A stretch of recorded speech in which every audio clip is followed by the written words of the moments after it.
What's going on, everybody? Thanks for tuning in to this edition of Tricks of the Month Profiles. Today, we get to hang out with Wyatt Davis. Wyatt, I was wondering if you could tell us a little bit more about yourself, where you're from, how long you've been juggling, and what you're most excited about when it comes to juggling right now. My name is Wyatt. I'm from Salt Lake City, Utah, but right now I live in Portland, Oregon. I've been juggling for about 5 years now, and but I've been doing object manipulation stuff for about 10 years, over 10 years. I started with poi spinning, and I spun poi for a really long time, and picked up a little bit of contact juggling and staff spinning and stuff like that. But I found clubs, and three clubs just turned into my jam. That's what I do now. Yeah. When I was watching your video, um, I I was like, he spun poi. He spins poi. Yeah. I know he does. Do you think it? Yeah, for a long time, I spun poi. Yeah, I did that for forever, for years. Yeah. Yeah, You think just that kind of. influences the way that you juggle clubs? Oh, totally. I think from learning like a lot of the spins, like anti-spins and everything like that, and the whole framework from poi spinning definitely transfers over to my club juggling a lot. So. Mm-hmm. And then even just the kind of the way you transition from trick to trick, it's really, I don't know, it's flowy, you know. It's also, Yeah. I would say, kind of circular in a lot of ways. Yeah, definitely. I always find myself working in circles and trying to make that back to the start of the circle. Mhm. uh, yeah, awesome. So, why'd you start juggling? I just started jogging. I saw a guy in the park. I was spinning poi at the park, and there was a guy doing he was doing Mill's Mess, and I was just like, that's really cool. And yeah, from there I just got into ball juggling a little bit, and then eventually bought some clubs and just ran with it and just kept juggling. And do you feel like you've settled on clubs now, or are you kind of open to any type of juggling prop? I really like other props. But right now, clubs is definitely the thing. I've been doing a little bit of ball juggling here and there, but yeah, just I'm just really excited about clubs all the time, and just there's always something new to do with them, little manipulations and stuff, and just there's always just a little different technique to explore with them. So it Mm-hmm. always keeps me excited and interested. Yeah. Have you have you explored juggling poi? Yeah, I juggled poi for a little bit. That's really hard, actually. That's yeah. Some of those people juggling poi now is just yeah, it's incredible. Like yeah. Yeah, I have never tried it myself, but I've heard that it is extremely difficult. What are some who are some jugglers that have kind of influenced you or that you look up to?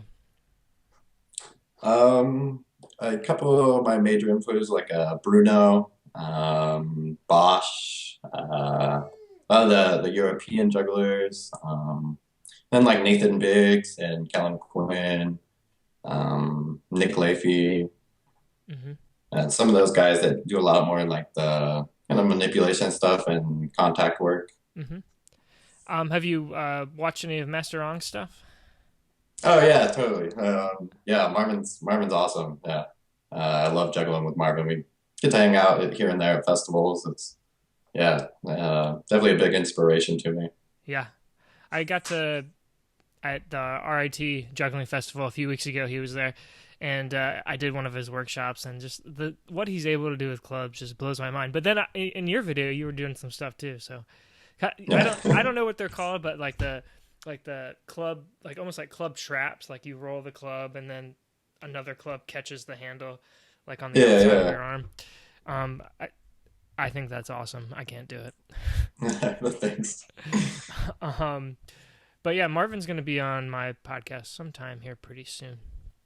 Cool. I look Um, forward to Great. Me too. it. How would you say that object manipulation in general has impacted your life? I think manipulation has impacted my life pretty significantly. I mean, it's definitely taught me to have patience with everything I do, and not everything's going to work first try. And got to kind of work at things and keep practicing to, to get things done. But it's also, giving me opportunity to travel a lot. I get to travel to, different festivals and perform and teach. So that's been really awesome to have that opportunity. Hmm. So would you say it's kind of uh, it's taught you persistence and determination, um, Yeah, definitely. and then it's also just Yeah. given you the opportunity to get to know a lot more people you think than you would have otherwise. Yeah, definitely. I'm kind of a shy guy, so I never really talked much, and I didn't have a whole lot of friends through school and stuff. But coming out into juggling and the juggling and flow community and everything, I met a lot of really cool, a lot of really cool people, and have some really awesome people that I can call my friends now. So, Hmm. How have you seen juggling impact the lives of those around you? um, it's a kind of a same story for a lot of the people I know. Just didn't have a lot of friends or whatever growing up, and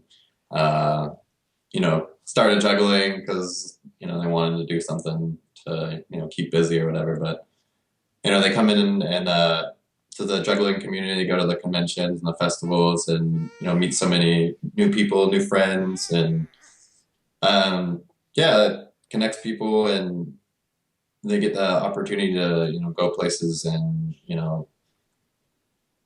see new things and meet new people and have some support from others to keep doing what they like to do. So Yeah. So, in a lot of ways for you and for others, that just the community aspect's been huge. And I yeah, think I think it's a major part of it is the community and it's um, the same for me. It's been juggling community is awesome. yeah, definitely. Yeah, it's great to have so many positive people around. Yeah. So if you had to pick, do you think you could pick a favorite prop? Um, I'd probably pick clubs, honestly. I love doing clubs. 1 to 3 clubs is just awesome. I'd do that all day. Uh, do you just see a ton of? I mean, I guess you've got, you can toss them, you can do some contact work with them, and then you can spin them all sorts of different ways. Is there anything you can think of that when you started clubs, you really had no idea you could do it with clubs, but now you figured out, something you had no idea was possible? Um, Probably some of the contact work that people do. I mean, a lot of just like the arm rolls and around the neck and stuff, and even incorporating that into like toss patterns and stuff was really just like kind of mind blowing. Like, whoa, Hmm. it's really cool. So, since you prefer clubs, what's your favorite type of club to use? I use Henry's pirouettes. That's probably my favorite club. I used the Dolphins for a little while, but overall, I like the pirouettes better. They fit my juggling style a little bit more. They feel a little more sturdy, and Hmm. they feel a little bit longer. They have a little bit longer of a handle, so they feel a little bit more balanced for a lot of the contact Mm, stuff. I see. All right, so now going to your tricks of the month video. When you started, what was kind of your vision? What did you want to communicate in the beginning? And then when it ended, was that the same? Did you end with that same image you had in your mind that you wanted to communicate? When I started, I was like, oh, I want to make a really cool video. I'm gonna go film some really cool shots at a cool spot in Portland, and I was really excited. And yeah, I tried to go out a couple of days and film, and it's always raining here, so it was it was a kind of a struggle. And then I was like, you know what? I want to film all these tricks that I worked on, and I just want to film these tricks and showcase the tricks, and not so much any scenery or anything. So I did it in the back of my house, and I had all my tricks together in just one single shot, and yeah, just kind of went with that. And I was a lot happier that I went with that idea rather than, going out and try to make more of a pretty video. Why do you think that is? I think just because it had more of the focus on the tricks, and I spent a lot of time working on them, and that's why I wanted people to look at it as the tricks and not so much the editing or the shots. Right. Yeah, well, I mean, I think that we're we all would love to see Portland, but we're glad that you focused on the tricks as well. And Yeah, Portland's beautiful. I'm glad to be here. There's a lot of really really good jugglers here, so yeah, it's nice to be around that. maybe next time. Yeah. Now, I also saw that you wrote that you like coffee. Oh yeah, I'm actually got my coffee right here. Is that because you're from Yeah, Portland? I drink.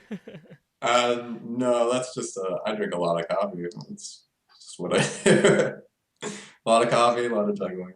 Yeah. Awesome. All right. Well, Wyatt, thanks again for contributing to Tricks of the Month. Thanks for being on this for this interview. Where, if people want to see more of your stuff, where can they find it? You can check out my YouTube channel. Just search Wyatt Davis on the web. You can check out my Instagram, Wyatt Davis _ takes pictures. I'll be at the New England Flow Festival in August, teaching a couple workshops. And yeah, if you want to check me out, look me up. Awesome. Over in New England for us East Coasters. Yeah. All right. Well, the last word goes to you. What are some words of inspiration for the juggling community at large? Um, Words of inspiration. Just do what you like to do.